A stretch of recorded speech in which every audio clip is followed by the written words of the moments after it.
Right there, Jen. Just looking for something little. Is there any Oh. feed? You want a shot of Right. No? leader coming out of the office and they're having about 10:25, so cameras, you want to check them out? When they come out, it's you already made room.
That side on the edge and shoot that way. Yep. That'll do. What I'm saying, he's going to be standing here, Jacinta will be here. And we've got Facebook Live happening here, so you won't be able to be the spot behind here. But I'd say standing right beside here. Where would you like? Sorry, I was just going to put that on there. Oh. I don't want to record 20 minutes. Oh, okay. Yeah. We actually, yeah, you're not needing a camera spot. Yeah. Well. I've already got 3 cameras today, so don't need as well. Yeah.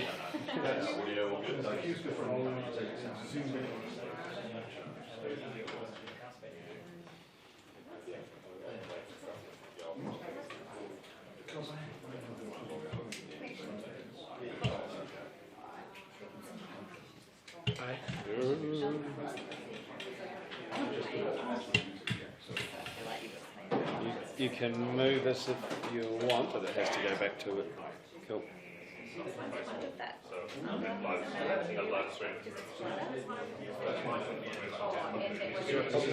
They all taken? Yeah. No, I have to move it away from these any interference. Oh, okay. I thought you were moving closer.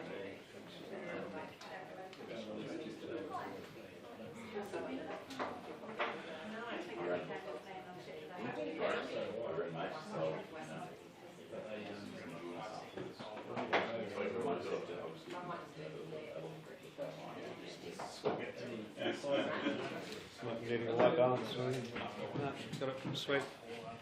I'm not just in Oh, good. Thanks for clarifying. But are you the new deputy leader? Yes. I'm here to confirm that General Leadership is deputy leader of the Labour. I'm glad you said that. I'm going to rule with an iron fist.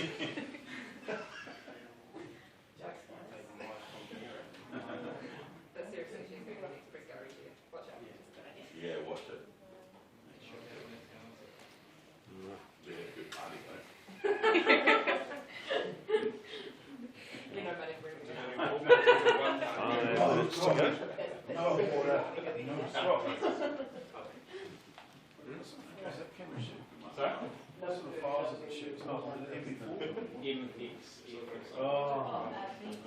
It does. Yeah, it does. It does shoot to like a here. I think you can swap it out. You can swap it out.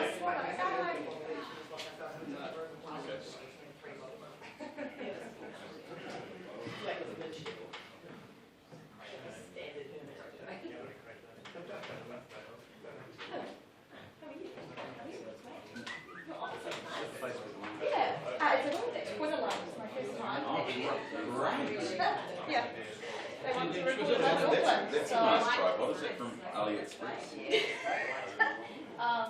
no, it's a Felix special. I got mine from AliExpress. Did you actually? No, I think this one was cross on at Felix bought it himself because he wants to use it for his biking.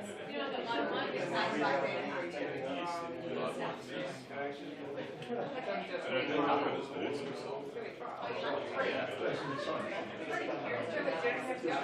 See you in the pictures and live.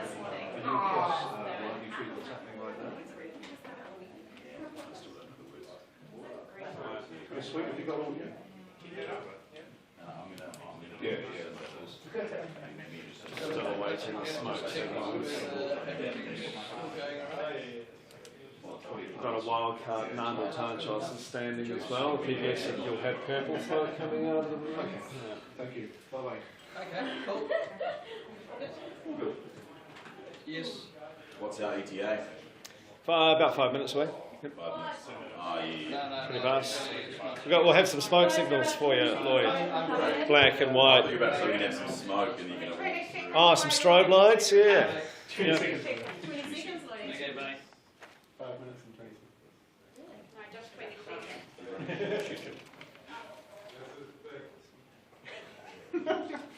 Is it petty? I like your pieces for them. About your red. How much red? What?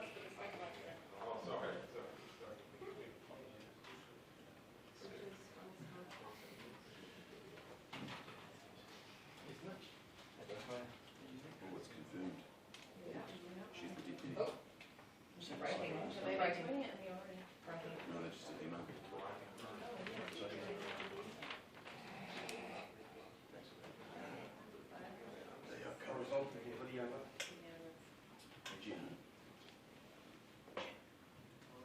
Jenna.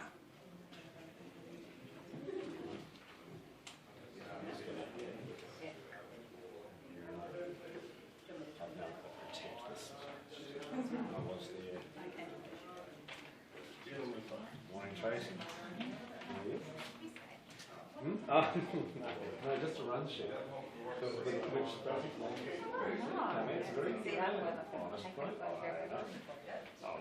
even a democratic processing. Desk. Yeah.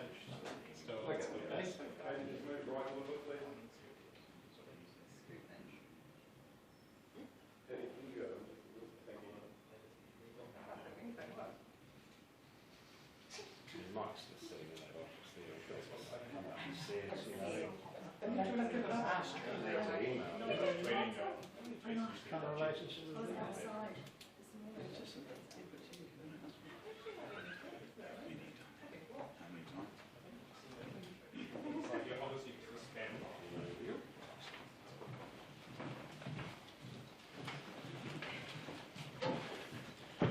All right, I'll just wait for your colleagues to find their places. Barry's got a clean shirt on today. This is always encouraging. Jacket just in case, eh, Barry? Go to the bottom of that. So I'm very pleased to confirm that Jacinda Ardern has been confirmed unanimously as the Deputy Leader of the Labour Party. So great to have Jacinda on board. Jacinda has a strong background in campaigning, a strong advocate on issues like child wellbeing, and picked up more recently portfolios like justice, and been great in that. So fantastic to have Jacinda here. Jacinda will, as a deputy, like all deputies, will have a different role perhaps from predecessors, but Jacinda and I will be taking every opportunity we can to get out and about as part of the campaign this year to reach out to a bunch of people who Jacinda represents, which is those people who have been neglected by this government, the people who are missing out on getting their own home, who have paid for their own education, and now, if this government has its way, will have to work longer and harder before they become entitled to superannuation. Jacinda is the voice of that generation. That's very important to us and will be an important part of our campaign for this year. Were there any challenges? No, unanimously supported by the caucus. And I'm very grateful for that support from my caucus. I had an opportunity to touch base with everyone before the vote and had some great conversations and feel really, really buoyed by the support that the team's giving me for this job. Have you reshuffled portfolios at all? Just in the final stages of that, there's still a few discussions to go, so hopefully we'll have that concluded very soon. Today, most likely. Do you believe, Jacinda, that you can bring in the younger vote? I mean, these are people that traditionally haven't really got out, haven't been that charged with the elections. I believe our ideas will bring in the younger voters. You know, in stark contrast to what we saw yesterday from the government, they've basically said anyone from 1972 will be paying for the costs of Bill English not putting in any contributions to save for people's future retirement. That's already a generation who have paid for their own education and who are looking at not being able to own their own home as well. So my hope is the fact that we are challenging the government on that front, that we have the ideas that will make a difference for them. I think it's that will bring those voters out. Nikki Kay has deliberately has targeted you this morning, in particular Jacinda, saying that you're someone who has in the past wanted the super age to be increased and you're letting the voters and people down. What do you say? I absolutely support the position that Andrew has, firmly staking in the ground that we support keeping the age where it is. The argument that I always made was about making sure there was affordability. And as Andrew has reiterated, we want to make contributions to the savings scheme to ensure we were able to afford people's retirement. Bill English has not done that. He's delayed contributions to the super fund, and he's essentially said that it's my generation that's going to pick up the tab. So, Mr. Little, would you have borrowed money to put money into the super fund? Yes, there is a case for that. The returns have been superior to just about anywhere else. There is a case to this government's been borrowing anyway. There is a case to use some of those funds to put into the super fund to keep that fund up to speed so it is there to partially fund the future cost of superannuation. So would you do that in the future as a government or are you committed to putting the money back in only with surpluses? Well, all the projections now are showing surpluses in the future. The super fund ought to be a first and priority call on those future surpluses. I mean, we've got that fund was set up for a reason, because this idea that the cost of superannuation is increasing in the 2020s and 2030s is not new. We've all seen that coming. This government, up till now had a different view. But we've got to resume those contributions to the New Zealand Super Fund as quickly as possible, and we will do so. So you're happy to borrow money to invest in the share market because that's essentially what is being done? The returns that the New Zealand Super Fund have achieved have been superior to just about every other managed fund in the country. The share market's not a one-way bet, is it? And you look at the track record of the New Zealand Super Fund, it has been a superior performer compared to just about any other managed fund in the country. And it makes sense when we have the quality of management that we've got, but also the need that we've got in terms of future funding of superannuation to have maintained those payments into that fund. Are you worried that Jacinda's popularity will overtake yours soon? No. There's only one leader of the party, it's me, and we are a team, and we're campaigning together to win government on the 23rd of September. So I'm here to see Andrew Little elected as Prime Minister, nothing else. So what would you do if in the next preferred Prime Minister polls you are ahead of him? I won't be. But you might be. I won't be. What happens then? I'm here to be the deputy to Andrew Little, to campaign hard to see Labour change the government and to see Andrew as Prime Minister of New Zealand. As deputy, my job will be to support him, and that's wholeheartedly what I'm committed to doing. So I do want to add as well that Andrew asked me to do this job. Andrew nominated me. I'm here because Andrew has supported me to take on this role, and I'm going to be reciprocating by making sure he has the job of Prime Minister in 6 months' time. It puts you in a really hard position though, doesn't it, if you're more popular than your leader? No, it does not, because I won't be. It's a Labour Party campaign. It's led by myself and Jacinda. We are campaigning as the leaders of the party. That's what the next 6 months will be about, because so many New Zealanders are missing out and are looking for a change. And we're going to convince New Zealanders that the plan that we have on a whole heap of fronts is way better than anything on offer right now. That's what we're campaigning for, and that's what we're both committed to, as is every single one of our colleagues in caucus, and I'm pleased to say every candidate who's been selected in the last few months. It's unusual for a leadership to have a dual campaign. Normally it's the person aspiring to be Prime Minister, so you'll be using Jacinda throughout the campaign, will you? We're both campaigning together. We are a team. Jacinda's now got electorate responsibilities. I think when the writs come in, she'll have electorate responsibilities too. So there'll be stuff that she has to do, and there'll be stuff that I do. But we will be taking every opportunity we can to get into every community in New Zealand and get our message out about the plans that we've got, which is about fairness and opportunity for every New Zealander, and New Zealanders no longer missing out. There's nothing unusual about a deputy playing a support role. No, but not as publicly as clearly what you intend to do. It's not unusual to be at a few public meetings and be alongside the leader. I don't think that's new at all. Will Jacinda's face be on the bus next to yours, or is it just going to be yours? Oh, we're doing buses. I haven't organised the bus. We haven't. I don't think the campaign team's got that far ahead yet. Very We'll pro let public you know. transport, though. Are you going to be milking Jacinda's brand, though? Is she going to be featuring on all your advertising material, billboards, your buses, that type of stuff? I'm sure Jacinda is going to be working very hard, just as I will be, to reach out to get every vote we can to change the government in September, and we will use whatever means we can to do that. The campaign detail we don't get to control. We're on the campaign team, but as far as I'm aware, we're not that far ahead in terms of who decides what goes on what bus. Just back on super, the government this morning, a number of ministers saying that Labor has flip-flopped over and over again on this. What do you say to that? That's just sheer and utter hypocrisy, and really that's just a cover for this government's absolute reckless disregard for the future of superannuation. So the minute they were elected, they stopped making contributions to that savings account that was set up for the future cost of superannuation. That's the disgraceful conduct of this government. And they can point the finger and say whatever they like. That will sit at their feet and sit like a millstone round their neck, actually, come election time.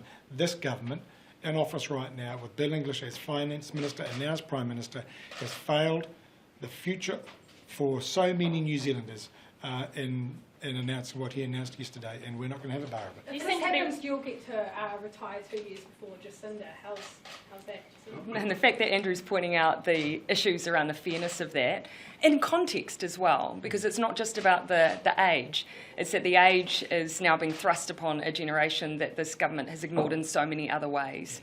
We'll be carrying the burden of debt for many of the things that the government has postponed.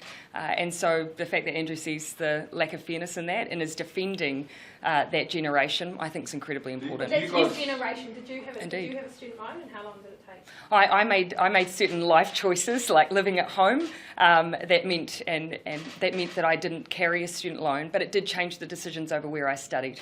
Do you guys feel that the national government is pandering to baby boomers?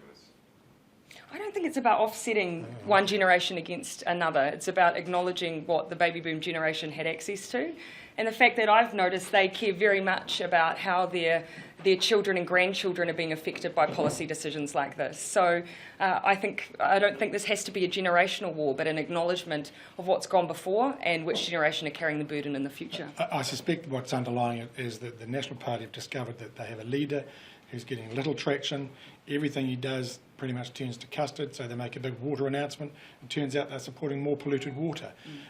They won't accept that there is a housing crisis. The Prime Minister describes it as a mark of success. And I think they are desperate to demonstrate to whoever's looking anymore that they can be bold and courageous. So they've done this thing. It's not that bold, it's not that courageous. They've said the law change won't happen until next year and it won't take effect until 2040. So that's what's driving this. Just the way that you've been talking seems to be that you are talking about a generational gap, essentially. Do you think there is a gap between baby boomers and people who are in the generations behind them? Is it unfair on the people behind them?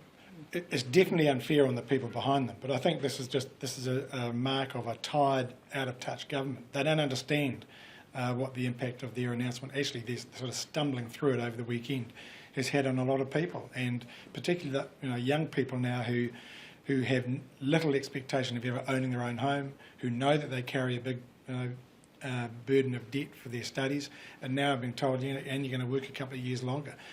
They don't get that, and that's the difference. Are you concerned that in New Zealand society there is a generational gap emerging? Does that concern you, that there is this gap emerging between the baby boomers that have a lot and people behind them that don't? Does that worry you? It seems to me that we are putting a lot of cost on one group of people of a generation, and others who have had the benefit of, admittedly they've worked hard, paid their taxes, and get provided for. And it's not about take something off them to give to the others. It's about having a system that's fair overall. The good thing about our New Zealand super scheme is that we have one of the lowest levels of elder poverty in the world. Well, we should hold on to that. We should maintain that. But there's a whole heap of other people who actually are being denied opportunity because of a failure of government policy. This government in particular, and we need to fix that up. You seem to be writing the sustainability of superannuation solely on restarting contributions to the super fund. Is that all you think that needs to happen, or do you have anything else for your retirement policy? We need to resume those contributions. The magnitude of saving the government is talking about in the bigger scheme of things is barely negligible. It comes down to this government's failure to put money aside in that savings account for the future cost of superannuation. They haven't done it. It's $20 billion behind now. It's going to take a huge effort to catch up. But if the Treasury projections are anything to go by, those future surpluses look healthy. That should be one of the first calls on those surpluses, is to put money back into that. And you're saying you would borrow to do those contributions. So who's going to be having to pay back that borrowing? Which generation? But the projections now are such that we are going to have to borrow. There are healthy surpluses being generated. But I suspect if it comes down to an argument about, gee, we've got surpluses, let's have big tax cuts, or gee, we've got surpluses, let's actually invest in the things that we failed to invest in up to now. New Zealand Super, of course, things like housing, things like education, things like health. Our position will be, let's invest in the things that are supporting people and giving opportunity and creating fairness. But you're telling New Zealanders that one of your key ways to meet this growing population boom in the future is that you will borrow some of the money now. The government has been borrowing. This government's borrowed $80 billion since it came to government. Because now the government's books are generating the type of surpluses that we saw in the last Labor government for 9 years. So it is time to say, well, what is the order of priority for the use of those surpluses? It's got to be, a first call has to be resuming the contributions to the New Zealand Super Fund. Social service spending? Well, you've got to make a range of choices, but I said a first call, not the only call, but a first call has got to be on resuming those contributions to New Zealand Super. We have a range of other problems that we want to deal with, and that are good and important priorities too. The surpluses that are projected allow now a lot more scope to do the stuff and investing in people that have missed out for so long, for too long, and that's the difference between our two parties. You did say before that you would borrow if you needed to. In the same circumstances that the government was in when it started borrowing its $80 billion, yeah, we would have made sure those contributions to New Zealand Super continued, because we're now $20 billion behind. The net benefit would have been at least another $7 or $8 billion. That does make sense. But by refusing to do anything about the age, aren't you still burdening that younger generation? You're just delaying it. They're still going to have to pick up the tab, and the over 45s will be fine. So your policy exacerbates that problem. No, I don't accept that. And I go back to what drives me is my experience, 20 years of working alongside working people, many of whom struggle to get to 65 now and retire and get New Zealand Super. Them like your form of policy, they're not the bulk of superannuitants, though. There's a large number of them. So you have an exemption for them. So then what about, for example, Māori and Pacifica, whose life expectancy is shorter, and you don't get the benefit of it. So you have an exemption for them. And then you have the people who start, because they're on national superannuation, get to reduce their work hours and their days of work. So you have an exemption for them. So the younger generations. So the younger generation should pay for those people. So you come back to what is the easiest, most simple, most efficient mechanism. It is universal superannuation. We can afford it. We can afford it.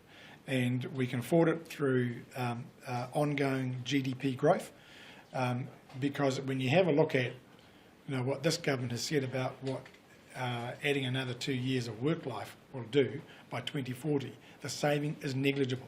If affordability was the question, this government would have acted well before now and resumed contributions to the New Zealand Super Fund. 4 years ago, your party's finance spokesperson was arguing it was absolutely not affordable, and the government had its head in the sand for not moving on the age. 2.5 years ago, I campaigned around the country and stood for the leadership of the party on the basis that I did not support raising the age of eligibility for superannuation. It is now the party policy.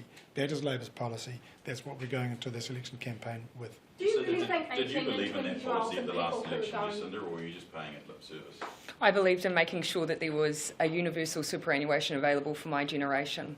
But you believe that should And I be believe it raised? will be available for my generation if we resume our contributions. And I absolutely support the position that Andrew has taken on this. But you supported the party's policy back then. And I absolutely support the position that Andrew has taken on this. Have you expected you would be able to retire at 65? Had I expected that, Yeah, or had you ever expected, as a millennial or a Gen unless we change the government, I won't be. Do you think that this is something that 18 and 20-year-olds or people who are voting for the first time are really worried about? Are they really thinking about their retirement? I think that they're looking at whether or not there's a government that's interested in their views. And what I think there's been a misstep on this idea that they're just simply self-interested voters. They care about issues like climate change. They care about issues like whether or not children who live in poverty are being well cared for, about whether or not there are warm, dry homes for people to live in. These are the issues that I hear young people talk to me about. We've got a suite of ideas that really brings kindness back into government, and that's what I hear from that generation of voters. They want a community that has a government that cares about them, and so I think that's what will bring them out to vote. Do you think it'll put voters off that you were the president of International Socialists? No, I think it will barely register, Lloyd. What even is the International Socialists? I can give you a quick info session after this if you'd like, run you through it. It sounds quite scary. Yeah, it's an umbrella organisation for political youth organisations from around the world. It's been around for over 100 years. Groups like Young Labour in Australia and New Zealand were members. Bernie Sanders was involved in it, I think, at some point. As was Helen. It's a long-standing organisation. Can I just quickly ask on another issue on the gender pay gap? Do you think there's bias in the workplace towards women? Well, if you look at the pay differential and the systemic pay differential, yeah, of course there is. What needs to be done? How do you fix that? Well, we need a pay equity system that actually works. So we've had the Equal Pay Act since 1972. It's taken until the last couple of years for a union, a group of workers, their lawyers, to actually get a case in front of the court and shove it all the way up the top of the court system to get some traction, to get some action. Now, absolutely heroic effort on their part, but now what we need is a system that is easily accessible for workers to get those pay equity issues, equality of pay issues sorted out and determined, and get decisions much more quickly than this one is happening in. Do you think there's any industry that it's particularly prevalent in?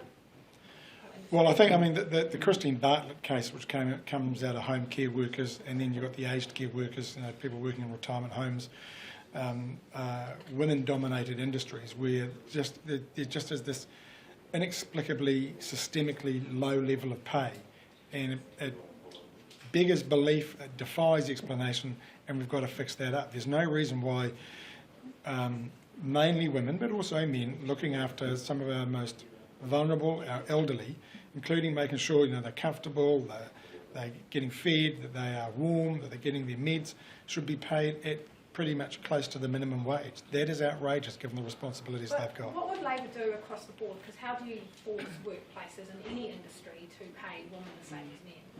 Well, you have a system that is easier to access. It shouldn't have required Christine and the union to go through all the hoops that they've gone through, including going to the highest court in the land to get a determination to say, actually, there is a case here.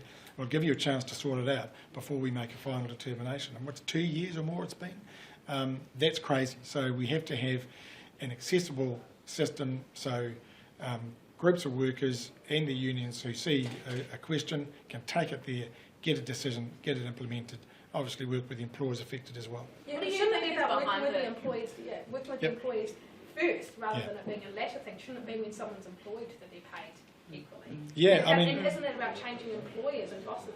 Yep, you've got to work with them. But pay equity is pay equity. Equal pay for work of equal value is capable of a determination that shouldn't be the subject then of an employer saying, oh, but we're not going to do it. It's wrong. It's unfair for us. Equal pay for work of equal value is the principle. So you have a determination about that. And over time, then you do change attitudes, you do change culture, and employers think, you know what, this work is of this value, we're not going to discriminate anymore, we're going to pay properly. What do you think is behind the gender pay gap? It will be decades and decades of discrimination, prejudice, undervaluing women. What do you say to employers who do pay women differently, whether it's subconsciously or not? Time to get into the 21st century. Can't you just make it illegal? Well, we have a law, a 1972 law, that has taken the best part of 40 years to make work, and there is a problem there. So we will have to go back and have a look at the law, and in the end it's about having a mechanism that people can access easily, efficiently, and get decisions and get change made. Just lastly, portfolios. Are you keeping the same portfolios, or are you going to get finance, or what? Andrew will be announcing the final decision on portfolios later this afternoon, I believe. Given my commitment that Grant Robertson will be the Finance Minister in the next Labor-led government, I can assure you I'm not changing the finance portfolio allocation. What portfolio do you want, Jacinda? Oh, I have already on the record as saying that there are a few gems that I certainly don't want to let go of, and children and child wellbeing is certainly up there. And I listen to my deputy. Okay, thanks guys. Right, thank you. Good start.